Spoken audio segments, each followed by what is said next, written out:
여러분도 잘 아시다시피 오늘 우리가 대하는 아가서의 말씀은 하나님과 우리의 관계를 남녀간의 에로스의 사랑을 빗대어 설명한 책이다, 이렇게 말씀드릴 수 있습니다.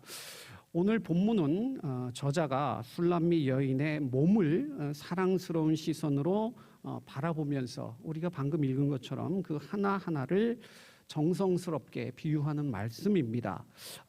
여러분도 방금 전에 교독하셨다시피 하나님의 말씀을 대언하는 설교 시간에 이렇게 입에 담기 다소 민망한 내용이다, 이렇게 말씀을 드릴 수도 있겠습니다. 우리가 대하는 신구약 성경 66권을 가리켜 정경이라고 합니다. 영어로는 캐논이라고 하죠. 구약 39권은 주후 90년 얌비아 공의회에서 확정되었다라고 말씀드릴 수 있고요. 신약 27권은 주후 397년 카르타고 공의회에서 확정되었다, 이렇게 말씀드릴 수 있습니다. 우리와는 달리 카톨릭은요, 이 66권 외에 외경이라고 해서 구약의 7권을 더해서 신구약 모두 73권을 정경으로 인정하고 있습니다. 이 외경에도 들지 못하는 성경 말씀들을 위경이다, 이렇게 얘기합니다. 그러니까 정경과 외경과 위경이 있다고 할 수 있죠. 여타 다른 말씀과 이 아가서의 말씀을 비교했을 때 큰 약점이 사실 하나 있습니다. 단순히 남녀의 애정 행각에 몰두하고 있다, 이렇게 폄하할 수도 있는데, 왜 그러냐면 아가서에 보시면 하나님이라는 그 이름이 한 번도 등장하지 않기 때문입니다. 그러니까 쉽게 말씀드려서 술람미 여인과 솔로몬 왕의 미래를 담은 편지다, 이렇게 말할 수도 있지 않겠습니까? 그 면면을 살펴볼 때 어떤 의미에서는 아가서보다 더욱 복음적이고 의미 있는 외경과 위경의 말씀들이 있을 수도 있습니다. 그런데 신구약 성경 66권 그 정경 가운데 당당히 그 이름을 올린 이유가 과연 무엇이겠습니까? 오늘 그 이유를 한번 살펴볼 텐데요. 어제 우리가 읽은 말씀인데요. 아가 6장 8절 말씀 보니까 솔로몬 왕의 여인들이 모두 몇 명이었냐 하면 6장 8절입니다. 왕비가 60명이고 후궁이 80명이었다. 시녀가 무수히 많았다, 이렇게 말씀하지만 사실 이것도 많이 축소된 수치일 수 있는데, 역사서 열왕기상 11장 3절 말씀 보면 솔로몬 왕의 후궁이 700, 또 첩이 300, 도합 1000명이었다라고 이렇게 설명하지 않습니까? 아시다시피 솔로몬 왕이 외교력을 강화하기 위해서 주변 국가들과 정력적인 결혼을 일삼았다 알려져 있습니다. 그런 의미에서 볼 때 솔로몬 왕의 아내가 되기 위한 조건이 무엇이었겠습니까? 고귀한 혈통, 왕가의 자식이어야 되는 겁니다. 그런데 술람미 여인은 어떻습니까?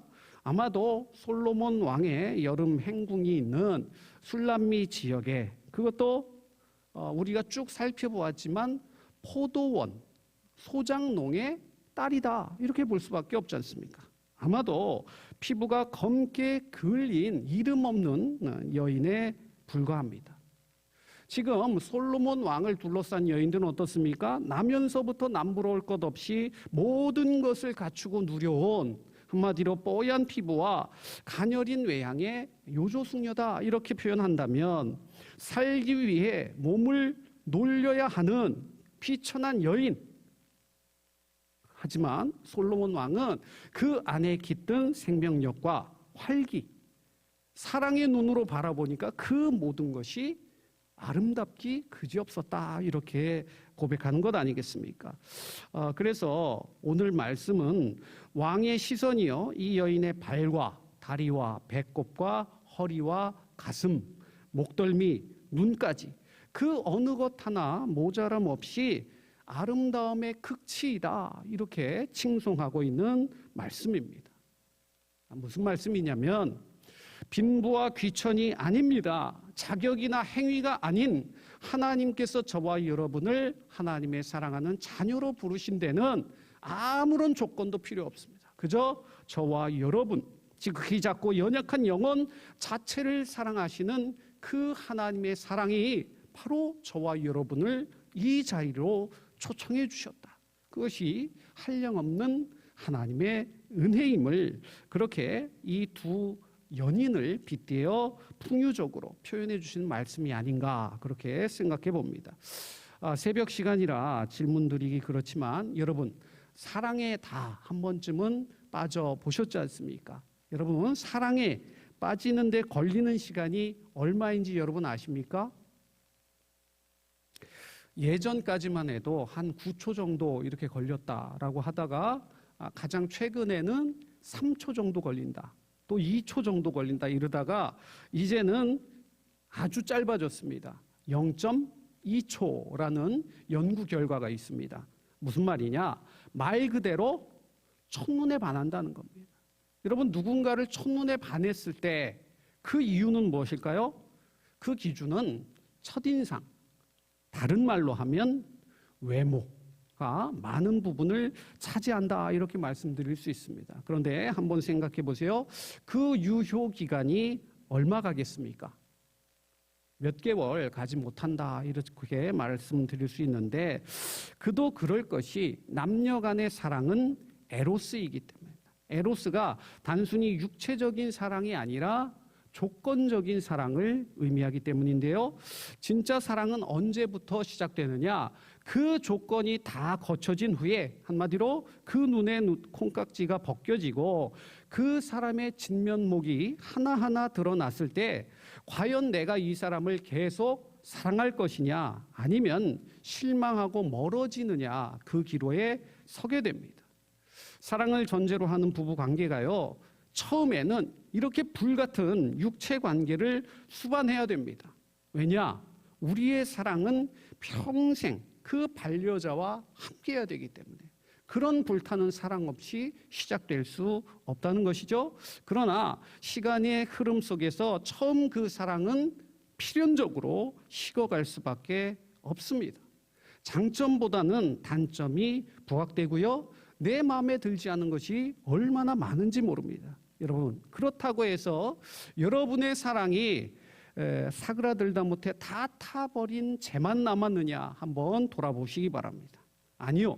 하나님 없는 세상 사람들은 그럴 수 있습니다. 그러나 그 마음에 하나님의 영이 거하시는 성전된 우리는 사랑의 모양은 바뀌온다 할지라도 세월이 갈수록 그 사랑은 더 깊어질 수밖에 없지 않습니까? 서로를 향한 배려와 섬김과 존중이 나날이 더 깊어가는 것 그것이 오늘 우리에게 요구하는 하나님의 사랑입니다. 하나님과 여러분의 관계 역시 마찬가지다라는 것을 비유해 준 말씀 아니겠습니까? 처음 하나님을 만났을 때 어떠십니까? 우리가 지금처럼 이렇게 뜨뜻미증한 사랑으로 하나님을 사랑했느냐? 그러지 않았을 거예요. 우리와 같은 죄인에게 베풀어 주신 그 한량없는 은혜 얼마나 크고 놀라운지 그 감격에 말로 표현할 수 없는 그래서 가슴을 치기도 하고 한없이 눈물을 흘리고 막 마룻바닥 같은 데 떼굴떼굴 막 굴러다니고 그랬던 그 시절이 분명히 있으실 것입니다. 성령의 은사 충만히 받고 밤새워 기도하던 그때 말입니다. 그래서 우리가 부흥회 하면 늘 주제가 어떻게 되느냐? 우리가 어디로 돌아가자는 거예요? 첫사랑으로 돌아가자 이런 얘기 많이 하지 않습니까? 그러나 하나님의 사랑 그 깊이와 높이와 그 길이가 어떠한지 오늘 한번 비교해 보세요. 그 처음 사랑보다 더 깊어지지 않으셨습니까? 하나님을 더 사랑한다. 그 마음을 헤아리려고 노력한다. 그렇게 말씀할 수 있지 않겠습니까?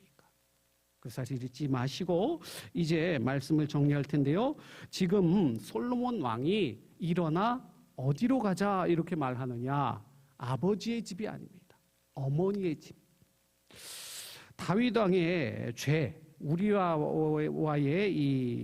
우리와의 아내, 그죠? 바세바와의 불륜으로 인해서 그 사이에 첫째 아들은 어떻게 됐습니까?